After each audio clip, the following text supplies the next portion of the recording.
오늘은 마태복음 26장 69절부터 75절까지의 말씀을 함께 나누어 보겠습니다. 마태복음 26장 69절부터 75절까지의 말씀을 제가 봉독해 드리겠습니다. 베드로가 바깥들에 앉았더니 한 여종이 나와 이르되 너도 갈릴리 사람 예수와 함께 있었도다 하거늘 베드로가 모든 사람 앞에서 부인하여 이르되 나는 네가 무슨 말을 하는지 알지 못하겠노라 하며 앞문까지 나아가니 다른 여종이 그를 보고 거기 있는 사람들에게 말하되 이 사람은 나사렛 예수와 함께 있었도다 하매 베드로가 맹세하고 또 부인하여 이르되 나는 그 사람을 알지 못하노라 하더라. 조금 후에 곁에 섰던 사람들이 나와 베드로에게 이르되 너도 진실로 그 도닥이라 네 말소리가 너를 표명한다 하거늘 그가 저주하며 맹세하여 이르되 나는 그 사람을 알지 못하노라 하니 곧 닭이 울더라. 이에 베드로가 예수의 말씀에 닭 울기 전에 네가 3번 나를 부인하리라 하심이 생각나서 밖에 나가서 심히 통곡하니라. 아멘.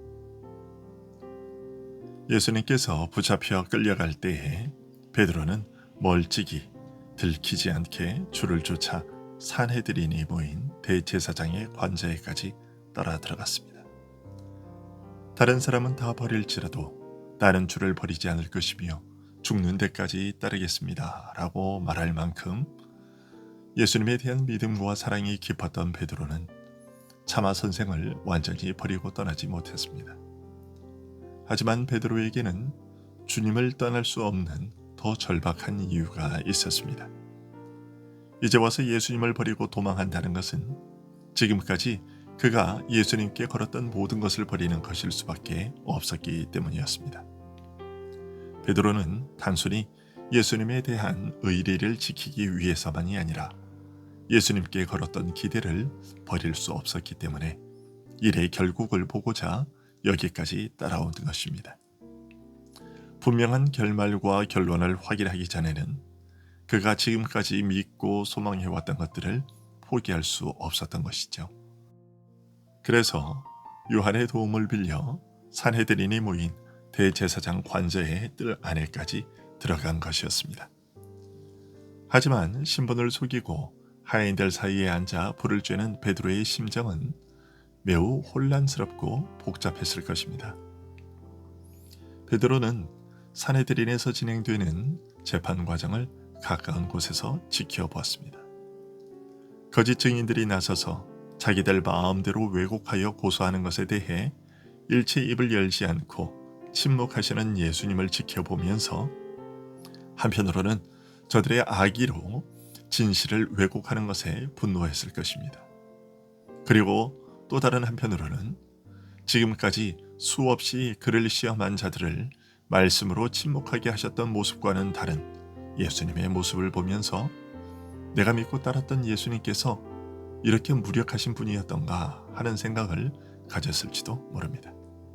특히 대제사장이 예수님께 네가 하나님의 아들 그리스도냐라고 질문하는 것을 들었을 때에는 베드로의 마음이 더욱 곤혹스럽고 고통스러웠을 것입니다.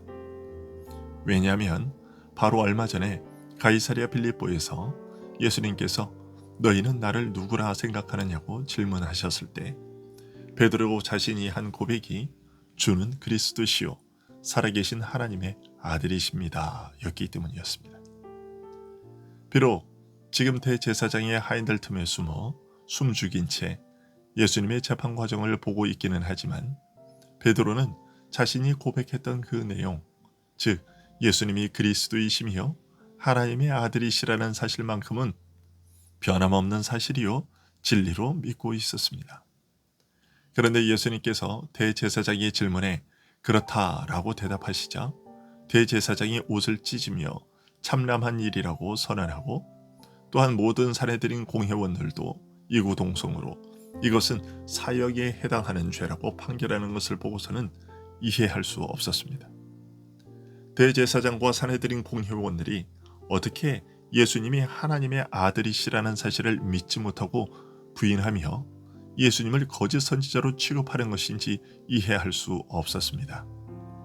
왜냐하면 그들은 이스라엘의 최고의 성경 신학자들이었기 때문입니다. 그런데 베드로를 더욱 당황스럽게 만든 것은 하늘의 천군 천사들을 불러 지금이라도 당장에 저들을 쓸어버리실 수 있는 권세를 가지신 그리스도께서 침뱉음 당하며 모욕을 당하시면서도 저항하지 않고 다 감내하시는 것이었습니다. 이런 예수님의 모습을 보면서 베드로의 믿음은 흔들리기 시작했고 바로 그때 사탄의 결정적인 시험이 시작되었습니다. 한 여종이 베드로에게 예수님과 함께 하던 자가 아니냐고 폭로한 것입니다. 이에 당황한 베드로는 모든 사람들 앞에서 나는 네가 말하는 것이 무엇인지 알지 못하겠노라 하고 말했습니다.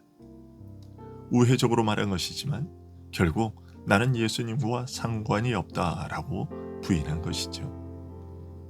예기치 않는 돌발적 상황에 당황하여 엉겁결에 부인한 것이라고 변명할지 모르나 모든 사람 앞에서 주님을 알지 못한다고 부인한 그 일 자체는 경위가 어떻든지 간에 매우 심각한 일이었습니다. 누구든지 사람 앞에서 나를 시인하면 나도 하늘에 계신 내 아버지 앞에서 그를 시인할 것이요 누구든지 사람 앞에서 나를 부인하면 나도 하늘에 계신 내 아버지 앞에서 그를 부인하리라 하신 말씀에 비추어 보면 베드로의 이 말은 배교에 해당하는 중죄였습니다. 이후로도 2번이나 동일하게 베드로는 예수님을 알지 못한다고 부인했습니다. 이처럼 베드로가 3번이나 반복해서 그것도 맹세하고 저주하면서까지 주님을 부인하였다는 것은 단순히 상황이 급박하고 살벌했던 것만으로는 설명되지 않습니다. 이미 그 마음에서 믿음이 허물어진 것이 아니라면 실망과 낙심, 환멸로 마음이 주님으로부터 멀어지지 않았다면 있을 수 없는 일이었습니다. 참으로 그처럼 믿음을 자신하던 베드로가 사탄의 손바닥에서 놀아난 것입니다. 사탄이 밀가 부르듯 그를 가지고 논 것입니다. 이에 베드로가 예수의 말씀에 다 굴리기 전에 네가 3번 나를 부인하리라 하심이 생각나서 밖에 나가서 심히 통곡하니라. 베드로가 저주하면서 주를 부인하는 순간 닭이 울었습니다. 누가복음은 닭이 우는 것과 함께 예수님께서 그 몸을 돌이켜 베드로를 향하여 바라보셨다고 전하고 있습니다.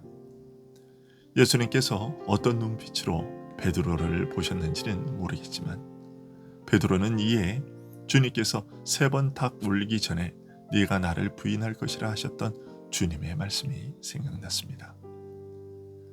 베드로가 주를 향하여 남다른 사랑을 가진 것을 모르고서 하셨던 말씀이 아니지요.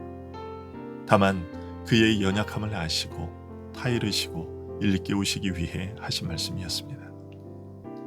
분명히 넘어져 실패할 것을 아시면서도 여전히 깨어 기도하라고 권하는 말씀이었습니다. 실패한 베드로를 버리지 않을 것을 미리 알리신 말씀이었습니다. 이처럼 주님께서 간곡하게 이르시던 말씀과 자기를 바라보시는 시선에 담긴 깊은 뜻을 깨달은 베드로는 밖으로 나가서 심히 통곡했습니다. 주님을 저주하면서까지 부인한 자신을 외면하지 않으시고 침뱉음 당하시며 주먹으로 얻어맞으시며 모욕을 당하시는 그 견디기 어려운 상황에서도 자신을 바라보신 긍휼과 변치 않는 사랑을 깨달은 자의 눈물이었습니다. 예수님의 결말이 무엇인지 보기 위해 왔던 베드로가 깨달은 결말은 바로 그것이었습니다. 먼저 베드로 자신의 연약함과 죄를 확인하게 되었습니다. 예수님을 처음 따를 때부터 자신이 죄인이라는 사실을 베드로는 알고 고백했지만 지금까지 자신이 알아왔던 것보다 자신의 죄악이 훨씬 더 크다는 것을 알게 되었습니다. 주를 저주하면서까지 부인하는 자기에게 사람의 부패한 성품이 자기 힘으로는 감당할 수 없을 만큼 깊다는 사실을 몸으로 체험하게 된 것입니다. 하지만 베드로는 죄를 깨닫는 데서 멈추지 않고 회개했습니다. 저주하면서 주를 부인하는 자기를 바라보시는 주님의 시선에서 실패한 자를 일으켜 세우시는 깊은 주님의 사랑과 능력을 경험했습니다. 베드로가 경험한 이러한 일들은 절망한 나머지 스스로 모든 가능성을 닫아버리고 자살로 인생을 끝낸 가룟 유다의 경우와는 매우 다른 것이었습니다. 유다 역시 처절한 죄의식으로 괴로워했지만 이런 회개의 은혜를 입지는 못했습니다. 하지만 베드로는 유다처럼 무너지지 않았습니다. 그것은 베드로의 능력 때문이 아니라 예수님께서 그를 위해 기도하신 결과였습니다. 누가복음 22장 31절과 32절은 주님께서 베드로에게 하셨던 말씀을 이렇게 전하고 있습니다. 시몬아 시몬아 보라 사탄이 너희를 밀가부르듯 하려고 요구하였으나 그러나 내가 너를 위하여 내 믿음이 떨어지지 않기를 기도하였노니 너는 돌이킨 후에 내 형제를 굳게 하라. 이 예수님의 말씀 속에 담긴 뜻을 바울 사도는 이렇게 밝히고 있습니다. 로마서 8장 34절과 35절의 말씀입니다. 누가 정죄하리요? 죽으실 뿐 아니라 다시 살아나신 이는 그리스도 예수시니 그는 하나님 우편에 계신 자요 우리를 위하여 간구하시는 자이시니라. 누가 우리를 그리스도의 사랑에서 끊으리요? 환난이나 곤고나 박해나 기근이나 적신이나 위험이나 칼이랴. 이처럼 베드로는 그리스도의 기도 덕분에 무너지지 않을 수 있었고 그것은 우리도 마찬가지입니다. 우리가 우리 자신의 수치스러운 죄악들에도 불구하고 무너지지 않고 계속해서 주님을 섬길 수 있는 것은 주님께서 지금도 하나님 보좌 우편에서 나를 위해 우리를 위해 간구하시기 때문입니다. 오늘도 우리를 위하여 이처럼 간구하시는 예수님의 그 은혜에 감사하며 그 은혜에 합당한 삶을 살 수 있기를 소원합니다. 기도하겠습니다.